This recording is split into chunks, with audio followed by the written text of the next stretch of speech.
Base ज्ञान अकादमी में आपका स्वागत है। मैं पुनः उपस्थित हूँ आपके समक्ष कक्षा 8 हिंदी अनिवार्य संस्कृत के साथ। आइए शुरू करते हैं। पंचमः पाठः, पांचवा पाठ। सहसा विदधीत ना क्रियाम, अचानक या एकाएक बिना विचारे नहीं करना चाहिए। ईस्वी वर्षस्य सप्तम शताब्द्यां महाराष्ट्र प्रान्ते आसीद राजा विष्णुवर्धनः। ईस्वी वर्ष के सप्तम शताब्द्यां, 7वीं शताब्दी में महाराष्ट्र प्रांत में आसीद थे राजा विष्णुवर्धन राजा। ईस्वी वर्ष के 7वीं शताब्दी में महाराष्ट्र प्रांत में राजा विष्णुवर्धन थे। तस्य राजसभायां महाकवि भारवी राजकवि आसीत्। तस्य उनकी राजसभा में महाकवि भारवी नाम है, राजकवि आसीत् थे। उनकी राजसभा में महाकवि भारवी राजकवि थे। तस्य महाकाव्यं किरातार्जुनीयं पुराकालादेव अत्यन्तं प्रसिद्धं वर्तते। तस्य उनका महाकाव्य किरातार्जुनीयम नाम है पुस्तक का। पुराकालादेव, प्राचीन काल से ही, पुराकालादेव में देखिए, पुरा कालात एव, प्राचीन काल से ही, अत्यंतम अधिक, प्रसिद्ध वर्तते है। उनका महाकाव्य किरातार्जुनीयम प्राचीन काल से ही अत्यंत प्रसिद्ध है। अगला पैराग्राफ। भारवी बाल्यकाले महता परिश्रमेण विद्याम अर्जितवान। भारवी नाम है, बाल्यकाले बचपन से महता अधिक परिश्रम से विद्या अर्जितवान प्राप्त की। भारवी बचपन में अधिक परिश्रम से विद्या प्राप्त किए। तस्य विलक्षणा प्रतिभा काव्य रचनामपि प्रवृत्ता।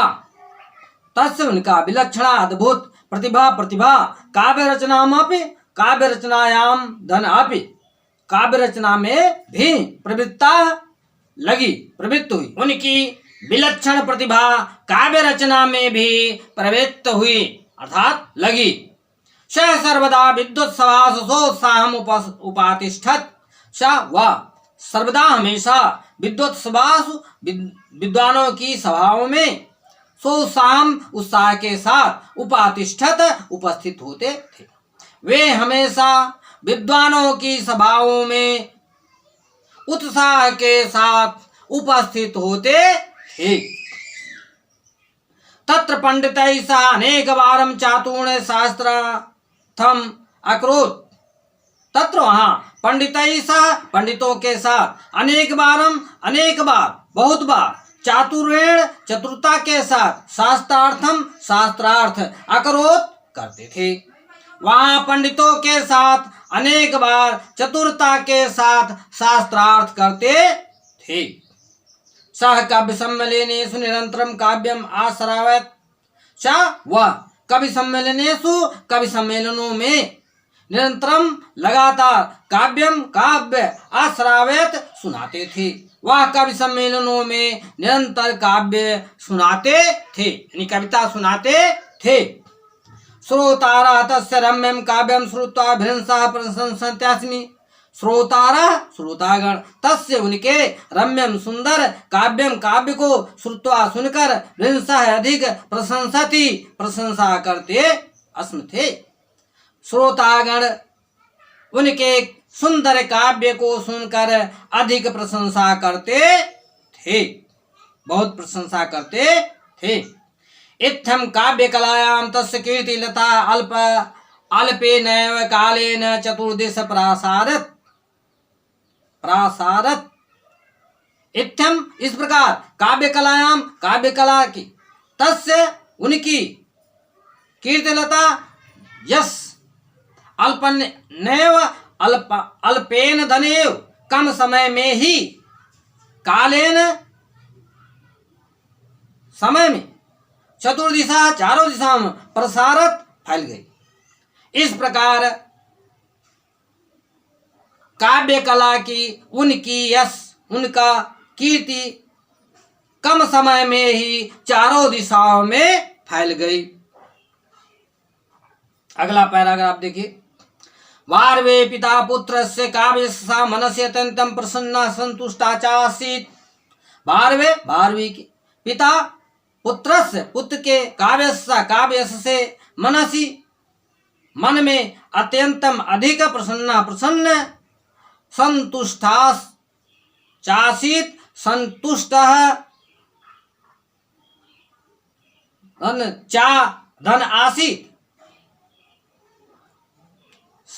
प्रसन्न और संतुष्ट थे। भारवी के पिता पुत्र की काव्य यश से मन में अधिक प्रसन्न और संतुष्ट थे। तथापि सह वत्सा भारवी कदापि न प्रशंसत, तथापि फिर भी सह वो वत्सा वाणी से भारवी की कदापि कभी भी ना नहीं प्रशंसत, प्रशंसा करते थे।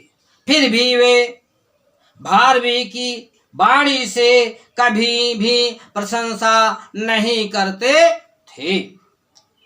प्रत्युत सह यदा कदा तस्य पांडितस्य आलोचनाम अकरोत्। प्रत्युत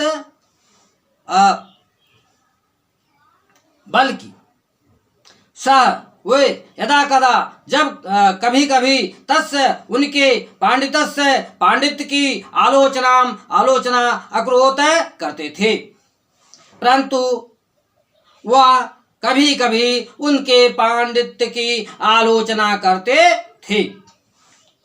तेन भारवी चिंतिता खिन्ना च अजायत। तेन उससे भारवी चिंतित खिन्ना दुखी च और अजायत हुए, उससे भारवी चिंतित और दुखी हुए। एकदा तस्य पिता काव्यं श्रुत्वा सभायामेव आलोचितवान् तिरस्कृतवान् च। एकदा एक बार तस्य उनके पिता काव्यं काव्य को श्रुत्वा सुनकर राजसभा में एव ही आलोचितवान आलोचना किए, तिरस्कृतवान तिरस्कार किए च। और अर्थ है कि एक बार उनके पिता काव्य को सुनकर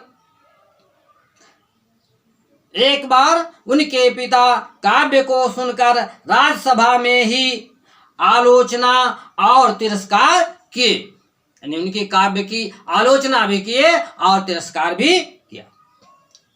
तेन अपमानेन भारवी पित्रे अधिकारुष्टा उद्विग्नाय अभवत्। तेन उससे अपमानेन, यानी उस अपमान से भारवी पित्रे अधिक, पिता के प्रति अधिक रुष्ट उद्विग्नाश्च अभवत्, और उद्विग्न हुए। उस अपमान से भारवी पिता से अधिक नाराज और उद्विग्न हुए और अधिक व्यथित हुए। सह चिंतया रात्रौ निद्रां न लब्धवान्। सह वह चिंता से रात में निद्रा न लब्धवान्, न प्राप्त कर सके। वो चिंता से रात में निद्रा न प्राप्त कर सके, अर्थात उन्हें चिंता से रात में नींद नहीं आई। आगे देखिए। गृहे ततः पर्यटनासा रात्रौ पिता प्रकोष्ठात् बाहिरेव किंचित कालम स्थितः। गृहे घर में, इतस्ततः इधर उधर पर्यटन टालते सा रात्रो वो रात में पितु प्रकोष्ठाद पिता के कमरे के बहिरेव बाहर ही किंचित कालम कुछ समय तक स्थिर रुके रहे।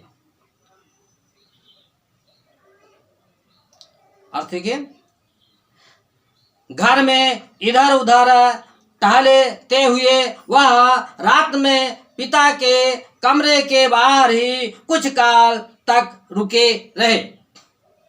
आगे तदा स्वविषय माता पिता वार्तालाम अश्लोत। तदा तब स्वविषय अपने विषय में माता पितरों माता और पिता को वार्तालापम बातचीत करते अश्लोत सुना। तब अपने विषय में माता और पिता को बातचीत करते सुना। अस्माकं पुत्र महाकवि महापंडिताश्च। अस्माकं हमारा पुत्र महाकवि महान कवि महापंडिताश्च और महान पंडित। क्या कहे? हमारा पुत्र महान कवि और महान पंडित है। तस्य सा निरंतरम वर्धते। तस्य उसका यश निरंतरम लगातार वर्धते बढ़ रहा है। उसका यश लगातार बढ़ रहा है। सह समाजे अस्माकम गौरवम स्थापियत। सह वह समाज में अस्माकम हमारा भी गौरव स्थापित करता है। वह समाज में हमारा भी गौरव स्थापित करता है। किंतु साहित्य तो अधिकम काव्यम कीर्त चार्जेत इद विचार सभायाम अद्य मया तिरस्कृतः। किंतु वह इततोपि इससे भी अधिकम कवित्वम अधिक कवित्व कीर्ति कवित्व और कीर्ति अर्जित प्राप्त करे।